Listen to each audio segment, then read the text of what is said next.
வணக்கம். கிளியாக வந்த விக்ரமாதித்தன் அந்த பகுதியில் அபூர்வமான விஷயத்தை பார்த்தோம். கூடு விட்டு கூடு பாயிருது அப்படிங்கிறத பற்றி பார்த்துக்கிட்டு இருந்தோம். இப்போ போலி விக்ரமாதித்தன் வந்துட்டான். உண்மையான விக்ரமாதித்தன் எங்கே இருக்கான்னு பட்டிக்கு தெரியல. அப்போ பட்டி என்ன பண்ணால் அந்தப்புறத்தில் இருந்த பெண்களெல்லாம் உசார் பண்ணிவிட்டு ஊர் பூரா ஆள் அனுப்பி ரகசியமாக ஏதாவது ஒரு ஊரில் ஏதாவது ஒரு அதிசயம் நிகழ்ந்தா அதை எனக்கு வந்து சொல்லுங்கன்னு சொன்னான். இப்படி ஆட்களை அனுப்பிட்டான். இதில் தன்னுடைய உடலை காணணும்னு சொல்லி நினச்ச விக்ரமாதித்தன் என்ன பண்ணால் ஆண்கிளிக்காக, அதாவது இறந்து போன ஆண்கிளிக்காக தன்னுடைய உடம்புலேருந்து உள்ளே போனான். அவன் போன நேரம் பார்த்து இந்த பொற்கொல்லன் விசயன்கிறவன் என்ன பண்ணிட்டான், விக்ரமாதித்தனுடைய உடம்புக்குள்ளே பூந்துட்டான். இப்போ இந்த கிளியாக இருந்த விக்ரமாதித்தன் அங்கே இருக்கிற கிளி கூட்டத்தோடு கலந்து வாழ்ந்தான். 1000 கிளிகள் அதுக்கு தலைவனாக இருக்கிற மாதிரி இருந்தான். அந்த பகுதியில் மகதபுரின்னு ஒரு ஊர்.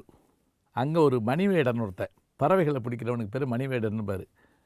அவன் என்ன பண்ணால் இந்த மரத்தில் 1000 கிளி இருக்குங்கிறத தெரிஞ்சுக்கிட்டு உடனடியாக வலை விரிச்சு பிடிச்சிடலாம்னு வலையை போட்டான்.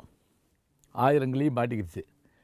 இப்போ எல்லா கிளியிலும் பதறினோடனே விக்ரமாதித்தன் கிளி சொல்லிச்சு, ஒன்றும் கவலைப்படாதீங்க, அவன் ஒவ்வொன்றா எடுத்து கீழே போடுவான், நீங்கள் செத்த மாதிரி கீழே விழுந்துருங்க. முதல்ல விழுந்த கிளி எண்ணிக்கிட்டே இருக்கட்டும், 1000வது கிளி வந்து விழுந்த உடனே அப்படியே நம்ம பறந்து போயிடுவான் அவன் வரதுக்குள்ளே அப்படின்னு சொன்ன உடனே எல்லா கிளிகளும் அதனுடைய பாஷையில் ஒத்துக்கிருச்சு. இவன் வலையை பார்த்து போய் வீசிட்டு பார்க்குறான், எல்லா கிளியும் செத்த மாதிரி இருக்குது. என்னடா அப்படி செத்து போச்சு அப்படின்ட்டு வலையை இது பண்ணிக்கிட்டு ஒவ்வொரு கிளியாக எடுத்து கீழே போட்டான். அந்த முதல்ல விழுந்த கிளி எண்ணிக்கிட்டே இருக்குது. 999 கிளி வந்துருச்சு. நம்ம விக்ரமாதித்தன் கிளி மட்டும் வரணும். அந்த நேரம் பார்த்தா அவன் இடுப்பில் இருந்த அந்த அருவாள் வந்து கீழே விழுந்துருச்சு. இந்த மயக்க மூட்டை மாதிரி நடித்த கிளின்னு நினச்சி சரி அது வந்து விழுந்துருச்சாக்கு நினச்சிட்டு ஒரு குரல் கொடுத்துச்சுல, 999 கிளியும் பறந்து போயிடுச்சு. இவங்க உஷாராயிட்டான் மேடை. அடச்சே ஏமாந்துட்டமே அப்படின்னு சொல்லி இந்த கிளியை பிடிச்சிக்கிட்டான். உன்னால் தான் நான் அம்முட்டு போச்சு, நீ வா அப்படின்னா. உடனே உன்னை வெட்டி குழம்பு வைக்கிறேன் அப்படின்னா. உடனே அந்த கிளி பேசிச்சு, இந்த பாரு, என்னை ஒண்டி விற்றேன்னா 1000 பொற்காசு கிடைக்கும். உன்னை விற்றா இவன் 1000 பொற்காசு கொடுப்பான், நீ வா நான் ஊருக்குள்ளே போவோம். போன உடனே அங்கே ஒரு பெரிய ஜனம் வந்தார். செட்டியார் வந்து கடை வச்சுருந்தார். இந்த கிளி எவ்வளோன்னு கேட்டோன்னா 1000 பொற்காசுன்னு சொன்னான். ஏன்னா அவனுக்கு என்ன பைத்தியமா, கிளி எப்படா 1000 பொற்காசு ஆகும்னு கேட்டுக்கோடனே அந்த கிளி சொல்லிச்சு, என்னை வாங்கிக்கோ, நான் உனக்கு 1000 பொற்காசு வாங்கி தர்றேன் அப்படின்னு சொன்னோடனே ஆச்சரியப்பட்டு அந்த கிளியை அவர் வாங்கிட்டார். இப்போ இந்த கிளி கடையை கவனிக்க ஆரம்பிச்சுது. வர்ற ஆள்கிட்டலாம் வாங்கக்கா, வாங்க அண்ணே, அண்ணே வீட்டில் சௌரியமா இப்படிலாம் கேட்ட உடனே ஊரே கூடி அதை பார்க்க ஆரம்பிச்சிருச்சு. அது மட்டும் இல்லை, அது கதைகள் சொல்லிச்சு, பாட்டு பாடிச்சு, நாட்டியம் ஆடிச்சு, அதெல்லாம் செஞ்சிச்சு. இப்படி இருக்கப்ப அந்த ஊரில் ஒரு மாபெரும் அழகி, அவள் வந்து என்ன அப்படின்னா தாசி தொழில் பண்ணுறவ. ஏன்னா அந்த கதையில் அப்படிலாம் அடிக்கடி வருதுன்னு நீங்கள் நினைக்காதீங்க. விக்ரமாதித்தன் கதையில் இப்படி தான் இருக்கும். வீரமும் உண்டு, சாகசமும் உண்டு, காதலும் உண்டு, இதெல்லாமே உண்டு. அவளை பார்க்குறவன்லாம் ஆகா இப்படிப்பட்டவளோட நம்ம வாழாமல் போகிறோமேன்னு நினைப்பான். ஆனால் இந்த தனவந்தர் இருக்கார் பாருங்கள், செட்டியார், அவர் வந்து போயிட்டு வருவார் அவங்க வீட்டுக்கு. ஏன்னா அவர் பணக்காரர் இல்லையா. அப்படி இருக்கப்ப ஒரு நாள் ஒரு அந்தன இளைஞன் என்ன பண்ணியிருக்கான், அந்த வீட்டு வழியை போகிறப்ப இவளை மேலே நின்று அவள் தலை இப்படி கோதரை பார்த்துருக்கான். இவளோட ஒரு நாளாவது வாழணுமே அப்படின்னு நினச்சிருக்கான்.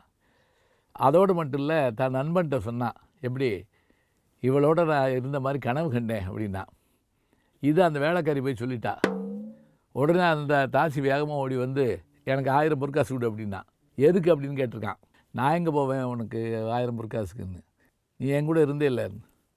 நான் கனவுல தான் அப்படி இருந்தேன்னு சொன்னேன், அதெல்லாம் எனக்கு தெரியாது, கனவுல நான் வர்றதுனால 1000 ரூபா கொடுக்கணுன்ட்டான்.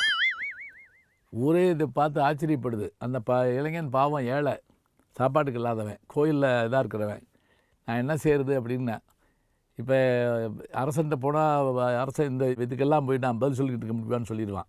அப்போ எல்லோரும் என்ன பண்ணாங்க, இந்த கிளிகிட்ட போனால் நீதி சொல்லும் அப்படின்னு சொன்னாங்க. அதே மாதிரி இவன் மடியை பிடிச்சி இழுத்துக்கிட்டு அவன் நேராக போயிட்டா. நம்ம செட்டியார் வீடு தானே அப்படின்னு சொல்லிட்டு அவள் போயிட்டாங்க. அந்த கிளி பார்த்துச்சு, அவன் உண்மையிலே உன் கூட இருந்தானான். அவன் இருந்தால் இல்லை அதை பற்றி எனக்கு தெரியாது, கனவுல என்னை பார்த்துருக்கான்ல, எனக்கு 1000 ரூபா கொடுக்கணும். உடனே அந்த கிளி சொல்லிச்சு, செட்டியாரை பார்த்து, ஐயா ஒரு 1000 பொற்காசு இந்த இதில் வச்சு கொடுங்க. நான் ஏன் கொடுக்கணுன்னாரு அவர். இல்லை கொடுக்க வேணாம், கட்டி தொங்க விடுங்க, ஒரு கிளையில் கட்டி தொங்க விட்டாங்க. கீழே ஒரு கண்ணாடி வைங்கன்னு அந்த கிளி சொல்லிச்சு. கீழே வச்சாங்க. அந்த 1000 பொற்காசு கீழே தெரிஞ்சிச்சு. அந்த தாசியை பார்த்து கிளி சொல்லிச்சு, அம்மா உனக்கு 1000 பொற்காசு வேணும் இல்லையா, இந்தா நான் கண்ணாடிக்குள்ளே இருக்கிறத எடுத்துக்கோ. அவள் சொன்னா, கண்ணாடிக்குள்ளே இருக்கிறத எப்படி எடுக்க முடியும், அப்புறம் கனவுல வந்தது எப்படி உனக்கு தர முடியும், கிளி கேட்டுச்சுல, எல்லோரும் நியாயன்ட்டாங்க.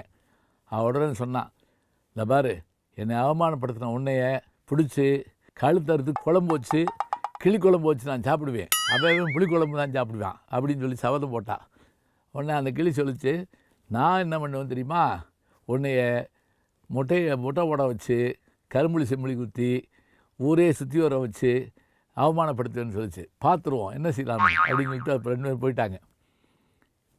கொஞ்ச நாள் ஆச்சு. அவள் என்ன பண்ணா, அவர் அந்த தனவந்தர் வந்தபோது கதை திறக்க மாட்டேன்ட்டா. என்னான்னு அந்த கிளியை கொடுத்தா தான் வரும், நான் உங்களை உள்ளே அனுப்புவேன். உடனே அதே மாதிரி போய் கிளியை கொண்டு கொடுத்துட்டாரு. உடனே என்ன பண்ணா, வேலைக்காரியை கூப்பிட்டு, இதுதான் என்னை அவமானப்படுச்சு, இது என்னை குழம்பு. இது என்ன பண்ணுச்சு, அவள்கிட்ட போன உடனே படக்குன்னு அவன் கையை கொத்தவும் அவள் எப்படின்னு நல்லா ஓடி போயிடுச்சு. இவ பயந்துட்டா. அந்த கிளி இல்லைன்னு சொன்னால் நம்மளை வைவாளை அப்படின்னு சொல்லிட்டு வேற ஒரு இதை பிடிச்சி குழம்பு வச்சு கொடுத்துட்டா. இவன் அதை ரொம்ப ருசியாக சாப்பிட்டா. உன்னை தின்னுட்டேன் பாரு நான் சொன்னபடின்னு. இந்த கிளி என்ன பண்ணுச்சு, பறந்து போய் அந்த ஊரில் இருக்க ஒரு கோயிலில் இவ எப்போ எந்த கோயிலுக்கு வருவாளோ அந்த கோயிலில் போய் உட்காந்துக்கிடுச்சு. உட்காந்து இவ சுற்றி வர்றப்ப, உயிரோடு உனக்கு சொர்க்கத்துக்கு போக ஆசையான்னு கேட்டுச்சு. கடவுள் தான் கேட்குறாரு நினச்சி, ஆமாம். அப்போ ஒன்றும் இல்லை, உன் தலைமுடியை மொட்டையை எடுத்து முகத்தில் கரும்புளி சிம்புளி குத்தி இந்த ஊரை சுற்றி வந்தேன்னா உடனே நான் சொர்க்கத்துக்கு கூப்பிட்டு போகிறேன்னு சொன்ன உடனே, ஆஹா சாமியை சொல்லிட்டாருன்னு அவள் அதே மாதிரி கரும்புளி செம்புளி குத்தி தலையை மொட்டை எடுத்து சுற்றி வந்தால கிளி மேலே பறந்ததுன்னு சொல்லிச்சு. பார்த்தியா, நீ ஜெயிச்சிய நான் ஜெயிச்சேன். ஊரே சிரிச்சிச்சு. இந்த சம்பவ நிகழ போகிறதுன்னு தெரிஞ்ச உடனே இது பட்டிக்கு தெரிஞ்சது.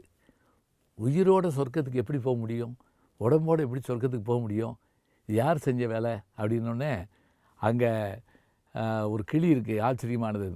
உடனே அவன் போனான். கிளி நேரம் வந்து உட்காந்துச்சு பட்டிகிட்ட.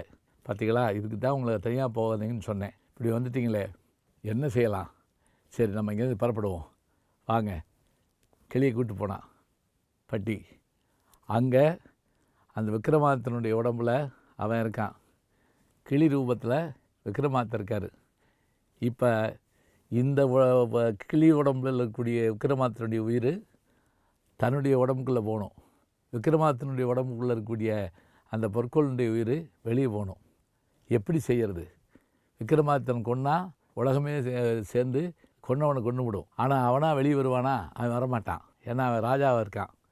இதுக்கு வழி என்ன, இந்த வழியே இல்லையா அப்படின்னு நம்ம யோசிக்கிறப்ப தான் நமக்கு வழி கிடைக்கும். அந்த வழி என்ன, அது கிளி வழியாக யோசித்து பார்ப்போம். தொடர்ந்து பார்க்கலாம். நல்ல செய்திகளை நாளும் சிந்திப்போம். நாளை சந்திப்போம். அன்புக்குரிய யூடியூப் நேயர்களே, நீங்கள் இன்னும் என்னை நெருக்கமாக பின்தொடர வேண்டும் என்று சொன்னால் ட்விட்டர், இன்ஸ்டாகிராம், ஃபேஸ்புக் போன்ற சமூக வலைதளங்களில் பின்தொடர்ந்து வாருங்கள். நாம் முன்தொடர்ந்து செல்வோம்.